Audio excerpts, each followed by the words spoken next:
Diyos. Maraming salamat po sa buhay at lakas na aming taglay, sa liwanag ng kaisipan at sa pagkakataong maipagpatuloy ang pag-aaral ng mga kabataan. Gabayan mo po ang bawat isa sa amin. Anuman ang bahagi na aming gagampanan, naway maging maayos at matagumpay ang pagtuturo at pag-aaral na aming gagawin sa araw na ito. Patawarin mo po kami sa aming mga pagkulang at pagkakasala. At sa aming paggawa, ikaw po ang aming makasama. Amen.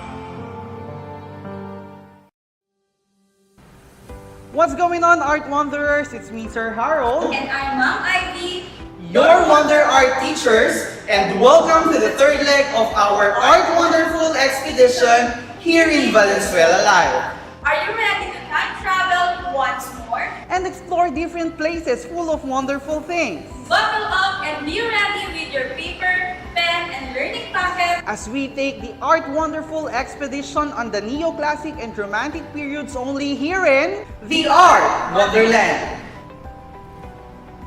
Time travel and seize the world with full fun of learning. Discover the arts and crafts that represents culture and traditions. This is the Art Wonderland.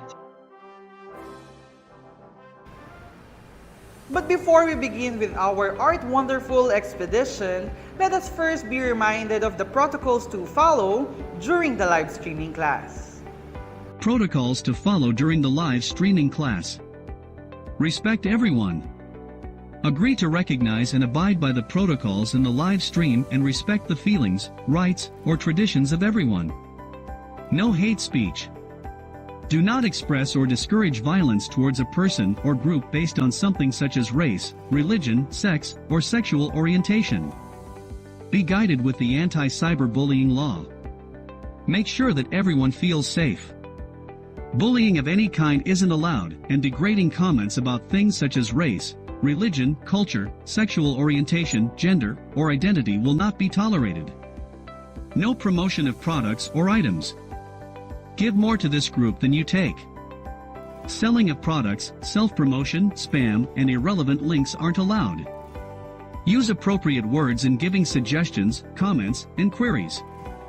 We're all in this together to create a welcoming environment. Let's treat everyone with respect. Healthy debates are natural, but kindness is required. After the FB live streaming, attend follow-up discussion in the different platforms provided by your subject teachers such as Messenger, Google Classroom, Google Meet, or MS Teams. Maximize the features of the different platforms to deepen your understanding of the competencies with the help of your subject teachers. I hope everyone will be guided by the protocols for us to maintain order during our session. At the end of our Art Wonderful expedition, you are expected to analyze art elements and principles in the production of work following a specific art style from the Neoclassic and Romantic periods. Identifies distinct characteristics of arts during the Neoclassic and Romantic periods. Identifies representative artists from the Neoclassic and Romantic periods. Reflects on and derive the mood, idea, or message from selected artworks. Explains the use or functions of artworks by evaluating their utilization and combination of art elements and principles. Uses artworks to derive the traditions or history of the Neoclassic and Romantic periods. Compares the characteristics of artworks produced in the Neoclassic and Romantic periods. Before you get fully excited, here once again our art travel buddy, Bonky, to guide and help you in accomplishing different tasks in our Art Wonderful expedition. Hello there, Art Wanderers. Let's play a game called Remember When, to review the previous leg of our journey, which is about the arts of the Renaissance and Baroque period. You will determine whether the art description or statement in each number belongs to the Renaissance or Baroque periods. You may key in your answers in our comments section, or you may write them directly on your answer sheets. I will give you 5 seconds for each item. Are you ready? Let's begin. Number 1. Cangiant, chiaroscuro, sfumato, and unione were the 4 distinct painting techniques used during this time.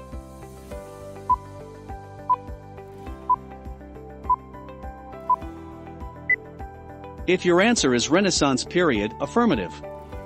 You got it right. Number 2. Sculptures from this era, which were typically larger than life size, have a similar sense of dynamic movement, as well as an active use of space.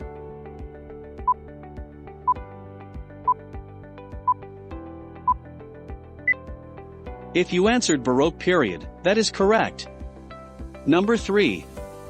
Michelangelo, Da Vinci, Raphael, and Donatello were famous artists during this time.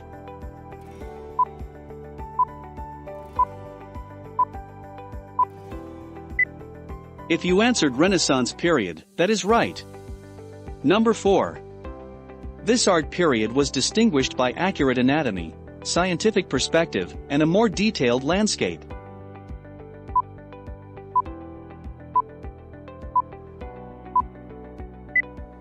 If you answered Renaissance period, you are also right. Number 5. Tenebroso, fresco, and rococo were popular styles during this time.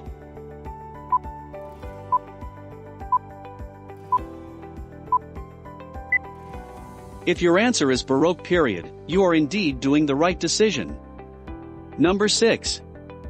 During this time, paintings depicted key elements of Catholic dogma, either directly in biblical works or indirectly in imaginary or symbolic works.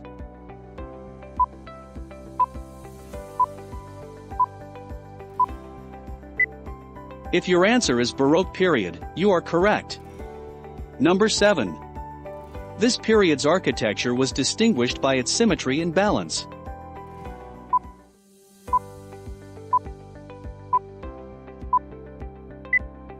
If your answer is Renaissance period, you are doing great. And for the last number, number 8. During this time, architecture was designed to create spectacles and illusions. As a result, the Renaissance's straight lines were replaced with flowing curves.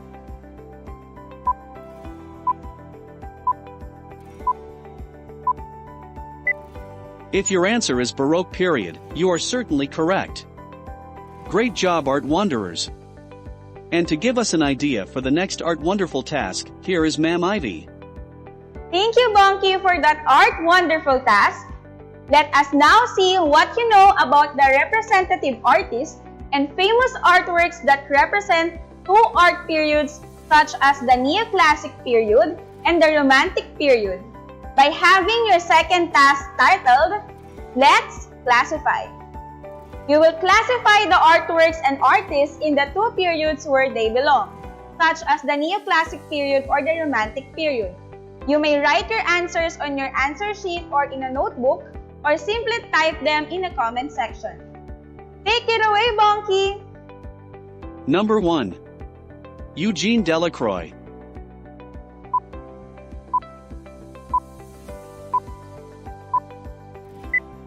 If you answered Romantic period, you are correct. Number 2. The Apotheosis of Homer.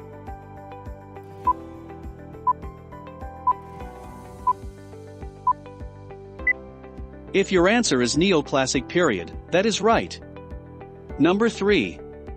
Lion of Lucerne.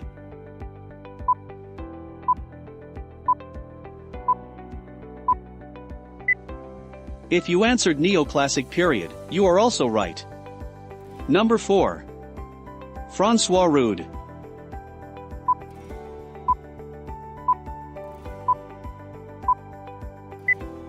If your answer is Romantic period, you are doing great. Number 5. Antonio Canova.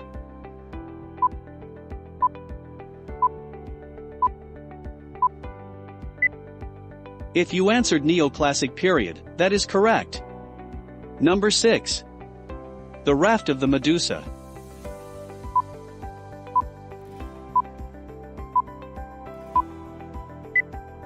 If your answer is Romantic period, you are indeed doing the right decision. Number 7. Palace of Westminster.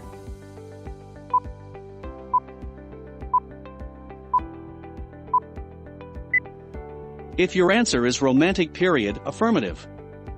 You got it right. And for the last number, number 8. Jacques-Louis David.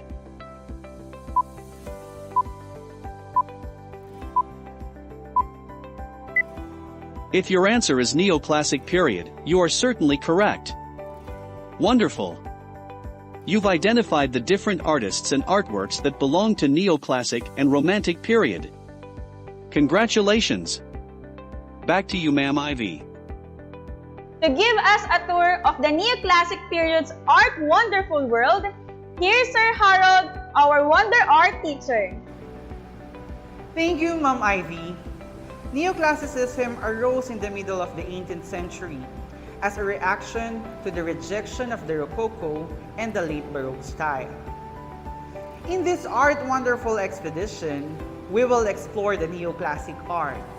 Their influences can still be seen today in the style of paintings, sculptures, and other artworks adopted by well-known artists around the world, as well as by some of our own national artists.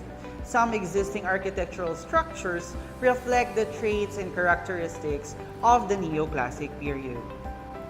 You will learn about the art history and characteristic of Neoclassicism, as well as the artists and their artworks who made their names during the periods.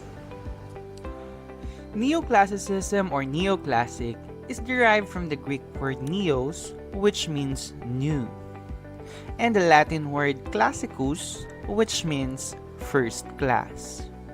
The term Neoclassicism refers to Western movements in decorative and visual arts.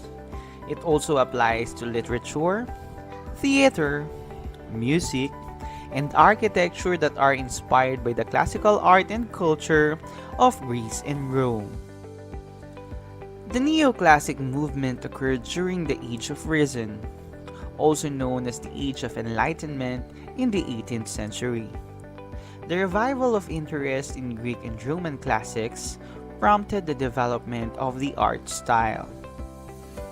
Paintings, sculpture, and architecture from the Neoclassical period generally depicted Roman history, elevating the Roman heroes. The characteristics of Neoclassic art include the rebirth of Roman history, formal composition, the use of diagonals to show the apex of emotion or moment, rather than a regular moment, local color, overall lighting, and classic geostructure. But before we go any further on our tour, let us distinguish between the two terms Neoclassicism and Classicism, so that we are not confused or misled about the two art periods. Neoclassicism is the revival of interest in the classical ideals and forms that influenced European and American society during the 18th and 19th centuries through thought, politics, and fine arts. It refers to art forms that were created after ancient times but were inspired by them. This epoch stems from the Classicism movement. Classicism, on the other hand, is the period during which Greek and Roman principles and styles were reflected in society. Use caution when combining the two terms. Classicism refers to art created in antiquity or inspired by it later, whereas Neoclassicism always refers to art inspired by ancient times but created later. Let us now turn our attention to neoclassical painting. Neoclassical artists embrace the ideals of orders and moderation, restoring the artistic interpretations of the classical Greek and Roman history to realistic depictions. Neoclassical painters place a high value on the costumes, settings, and details of classical subject matter, while avoiding distracting details and retaining as much historical accuracy as possible. Jacques-Louis David is a well-known French painter in the neoclassical style, widely regarded as the preeminent painter of his time. His painting subjects are more historically based. David's most famous work was The Death of Marat, which depicted a revolutionary martyr. This is a portrait of the assassinated French revolutionary leader, Jean-Paul Marat. Napoleon Crossing the Alps depicts a highly idealized view of Napoleon and his army's actual crossing of the Alps through the Great St. Bernard Pass in May 1800. And The Oath of Herati, a large painting depicting a scene from a Roman legend about a feud between Rome and Alba Longa. The three brothers, who appear to be willing to give their lives for the sake of Rome, are shown saluting their father, who holds their swords out for them. Jean-Auguste Dominique Ingres studied under Jacques-Louis David and was influenced by Italian Renaissance painters such as Raphael. His paintings are typically of naked people, portraits, and mythological figures. He is regarded as one of the greatest exponents of academic art and one of the greatest old masters of his time. Ingres' famous work was Portrait of Napoleon on the Imperial Throne, which depicted Napoleon in his decadent coronation gown, seated on his gold-encrusted throne, his hand resting on smooth ivory bowls. During his reign, the Corps Legislatif, a branch of the French legislature, owned this painting. Napoleon, as a king of Italy, is thought to have commissioned the painting. And the Apotheosis of Homer was a state commissioned by Charles X to have himself remembered in the Louvre building works. The painting depicts an image of Homer receiving all of Rome's Greece's and modern-day brilliant men.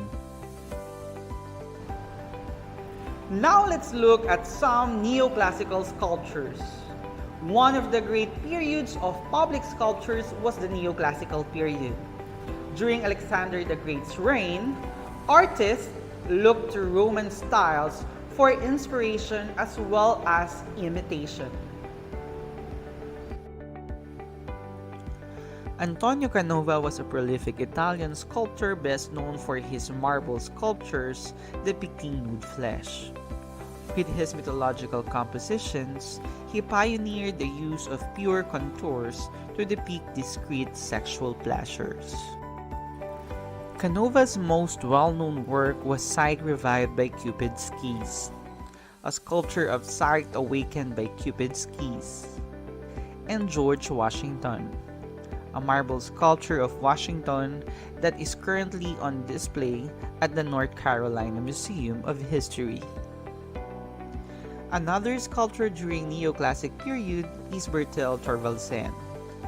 Thorvaldsen was Denmark's first internationally acclaimed artist and created sculptures of mythological figures.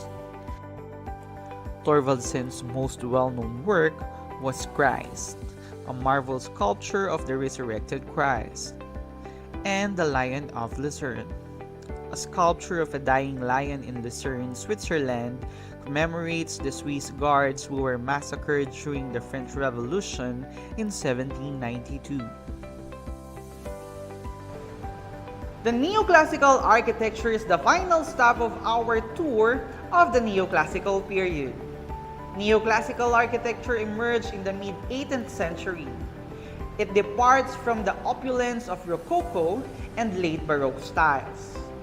In its purest form, Neoclassical architecture is a style derived primarily from classical Greek and Roman architecture.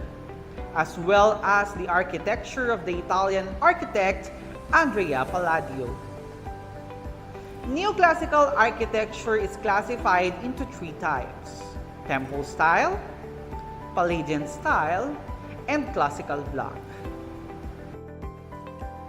A temple-style building has a design based on an ancient temple. During the Renaissance, architects focused primarily on applying classical elements to churches and modern structures such as palazzos and villas. A peristyle, a continuous line of column around a building, is a rare feature of Renaissance architecture.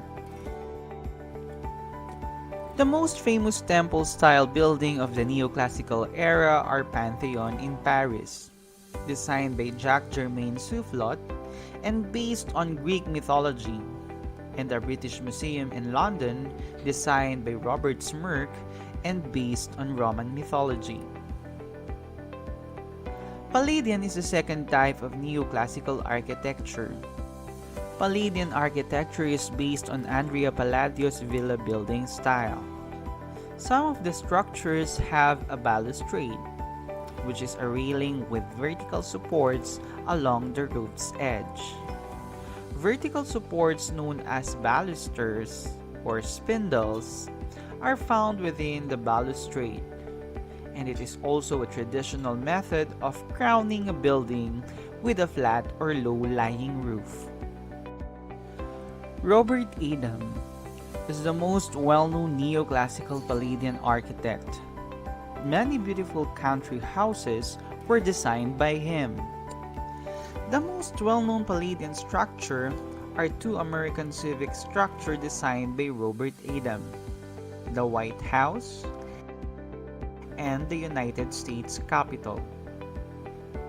These mansions demonstrate that, while Palladian architecture shares certain basic characteristics derived from Palladio's villa, it can take many forms. The classical block is the last neoclassical architecture type.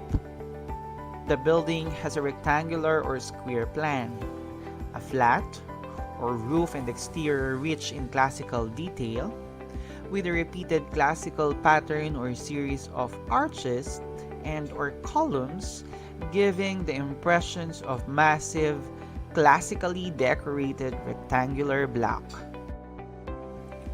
The classical block aesthetic is also known as Beaux-Arts style, as it was primarily developed by the French École des Beaux-Arts or School of Fine Arts.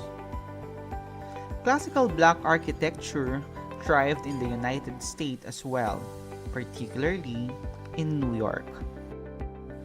Henry Labrouste and Charles Garnier were the architects. The Library of Saint Genevieve is Henry Labrouste's masterpiece, while Charles Garnier designed the most famous classical block of all, the Palais Garnier, a neo-Baroque opera house. Let us now examine the various elements of neoclassical arts. It demonstrates order and solemnity in terms of values: classical Rome, patriotism, courage, and honor served as inspiration. The tone is calm and rational, and the subject matter depicts Greek and Roman history. It employs stress drawing with lines rather than color, and leaves no trace of brush stroke. The role of art is morally uplifting and inspirational. While the composition can be seen in most figures in the foreground.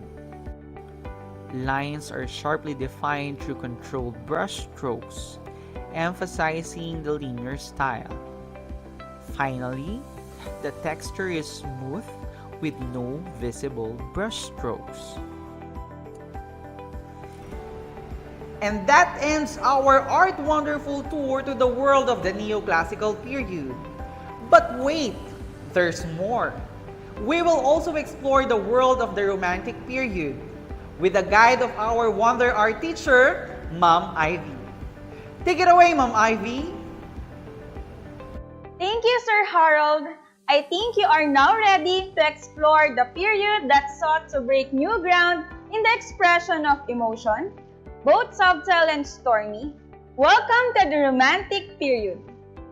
It embraced several distinctive themes such as longing for history, supernatural elements, social injustices, and nature. Landscape painting during this period became more popular due to the people's romantic adoration of nature. Romanticism is a reaction to the classical, contemplative nature of neoclassical pieces. The characteristics of Romantic period are the following. It shows the height of action, emotional extremes, celebrated nature as out of control, dramatic compositions, and heightened sensation of life and death moment. Now, let us begin with the portrait paintings and famous artists of the Romantic period that focus on emotion. Artists during this time express as much feeling and passion as it could be onto a canvas. Our first artist is Jean-Louis Théodore Géricault. Géricault is the first French master and the leader of the French realistic school. His masterpieces are energetic, powerful, brilliantly colored, and tightly composed. His famous works were The Raft of the Medusa, that portrays the victims of a contemporary shipwreck. The people on this raft were French immigrants en route to West Africa. Another one is Charging Chasseur, an officer of the Chasseurs commanding charge, and The Insane Woman. This is one of several portraits he made of the mentally ill that have a peculiar hypnotic power. The next artist that we have is Eugène Delacroix. Delacroix was considered the greatest French romantic painter of all. He achieved brilliant visual effects using small, adjacent strokes or contrasting color. He was the most influential to most romantic painters, and eventually his technique was adopted and extended by Impressionist artists. His famous work was The Liberty Leading the People. This painting commemorates the July Revolution of 1830, which toppled King Charles X of France. A woman personifies liberty and leads the people forward over the bodies of the fallen, holding the flag of the French Revolution. The last artist that we have under portrait painting is Francisco Goya. Francisco Goya is a commissioned romantic painter by the King of Spain. He is also a printmaker, regarded both as the last of the old masters and the first masters of the modern. These are his famous works of art. The 3rd of May. This is Goya's masterpiece thought to commemorate Spanish resistance to Napoleon's armies during the occupation of 1808 in the Peninsular War. Saturn devouring his son.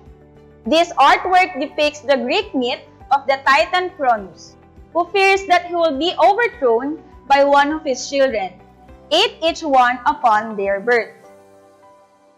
The Burial of Sardine, a Spanish ceremony which is celebrated on Ash Wednesday and is a symbolical burial of the past to allow society to be reborn, transformed, and with new vigor. Now let us proceed with the landscape painting during this period.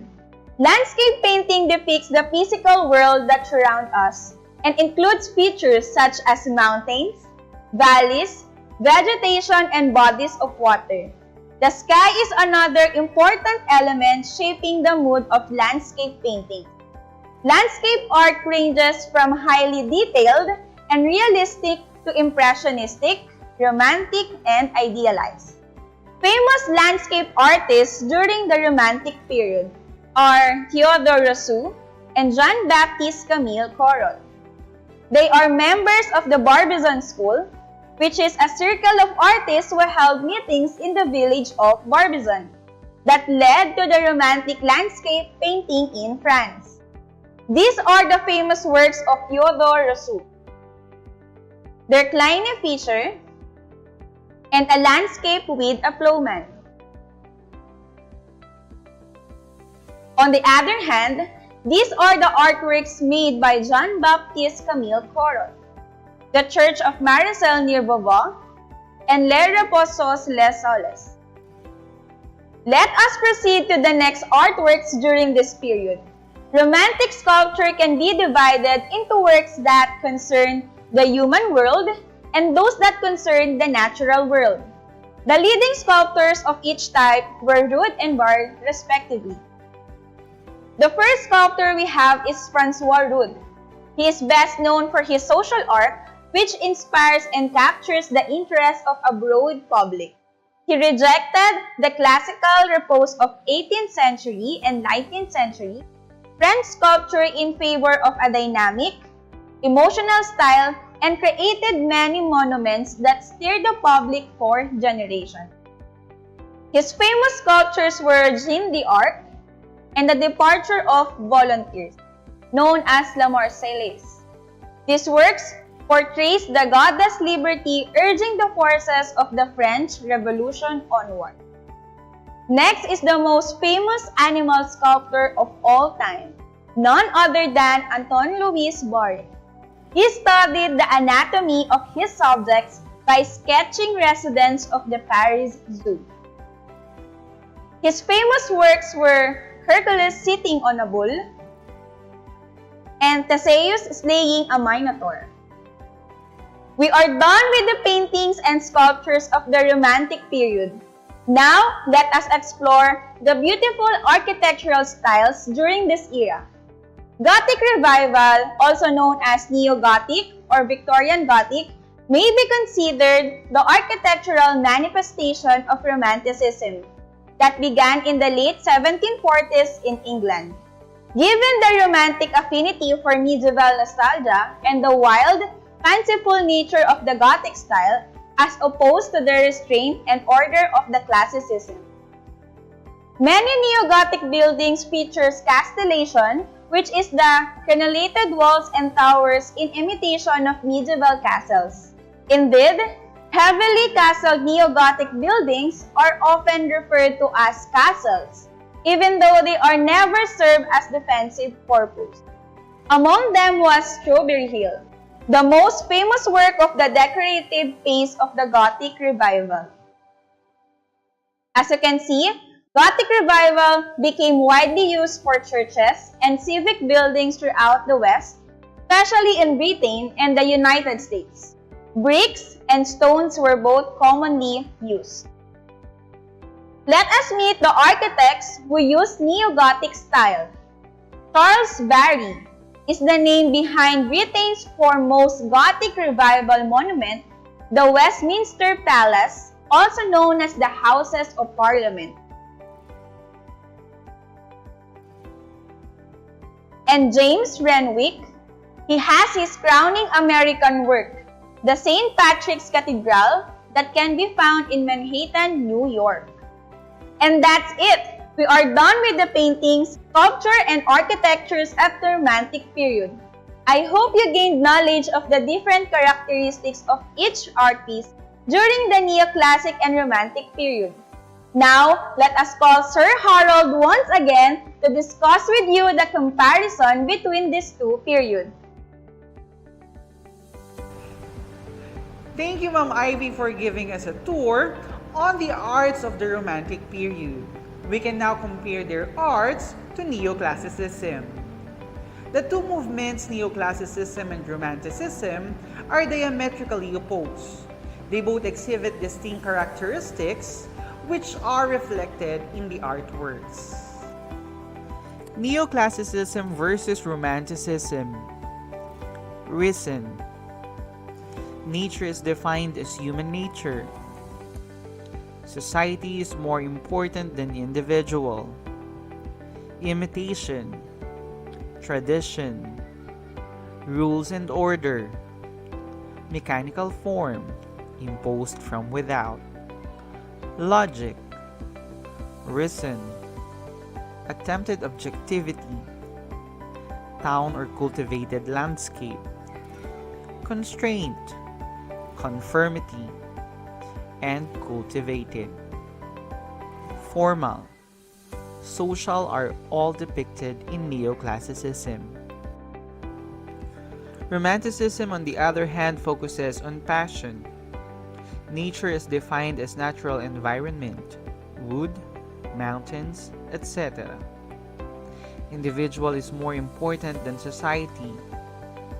Originality, experimentation, freedom, organic form, growing from within, intuition, imagination, and emotion accepted subjectivity. Country, preferably untainted nature. Spontaneity, independence, rebellion, and the primitive become focal points.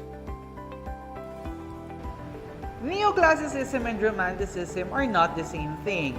However, they both inspire people through the art pieces created by great artists.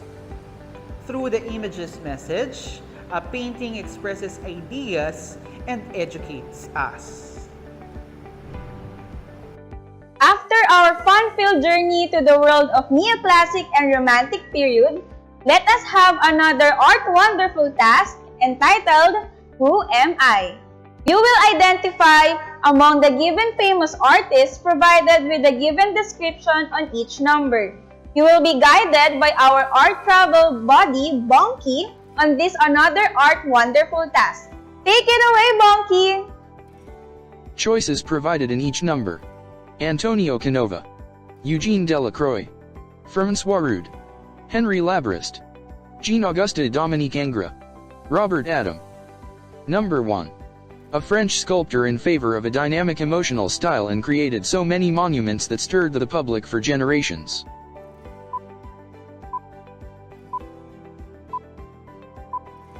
That's right. That is François Rude. Number 2. He was considered the greatest French Romantic painter of all. He achieved brilliant visual effects using small, adjacent strokes of contrasting color.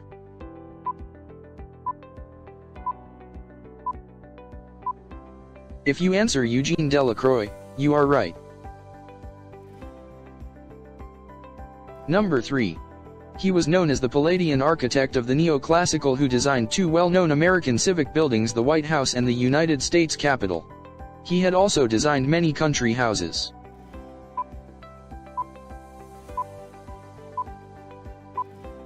Correct. Robert Adam is the right answer. Number 4. He was a prolific Italian artist and sculptor who became famous for his marble sculptures that delicately rendered nude flesh.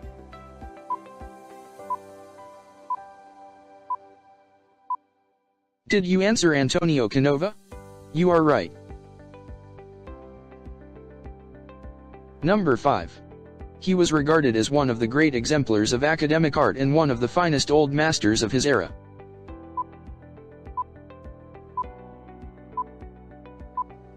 It's Jean-Auguste Dominique Ingres. Great job. That was fantastic! You've identified the different famous artists from the Neoclassic and Romantic period. Congratulations! Artworks from the Neoclassic period were created in the late 18th century. These works of art are influenced by ancient Greece and Rome. Famous Neoclassic period artists include J.A.D. Ingres, Jacques-Louis David, Robert Smirke, Robert Adam, Antonio Canova, Jean-Antoine Houdon, and Bertel Thorvaldsen. Neoclassic style can be found in paintings, sculptures, and architecture from the 18th century. Romanticism is diametrically opposed to Neoclassicism. It is a response to the classical, contemplative nature of neoclassical works. It aspires to modernism and uses art to express emotion. Jean-Louis Théodore Géricault, Eugene Delacroix, Francisco Goya, François Rude, and Antoine Louis Barye were all well-known artists. Landscape painting grew in popularity because of people's romantic adoration for nature. The Romantic landscape painting in France was led by Théodore Rousseau and Jean-Baptiste Camille Corot. In England, the Gothic Revival architectural movement began in the late 1740s. It was widely used for churches and civic buildings throughout the Western world, particularly in the United Kingdom and the United States. Now, we are very confident that you can already use the lesson we discussed today.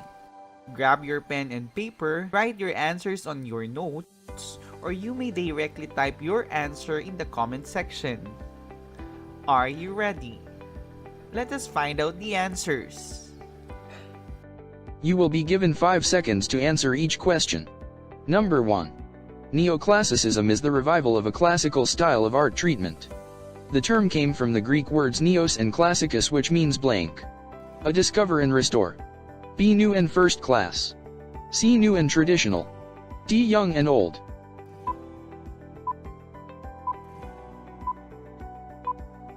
The correct answer is letter B, new and first class.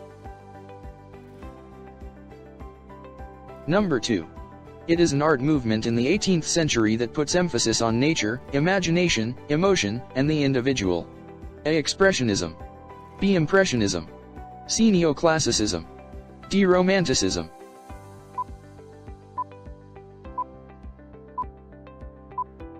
If you answered letter D, Romanticism, you are also correct. Number 3. Victorian Gothic began in the late 1740s in England that drew its inspiration in medieval architecture. This movement is also known as blank. A, Byzantine Revival. B, Gothic Revival. C, Renaissance Revival. D, Romanesque Revival.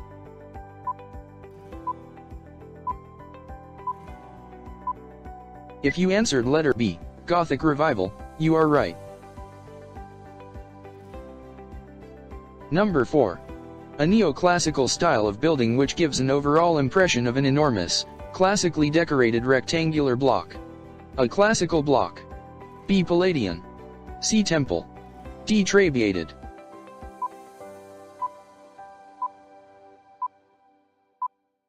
If you answered letter A, classical block, you are also right. Number 5. It is an uncommon style of building during the Renaissance period, but it exploded in the neoclassical age. What is this structural design that features peristyle? A, Palladian. B, temple. C, trabeated. D, vault.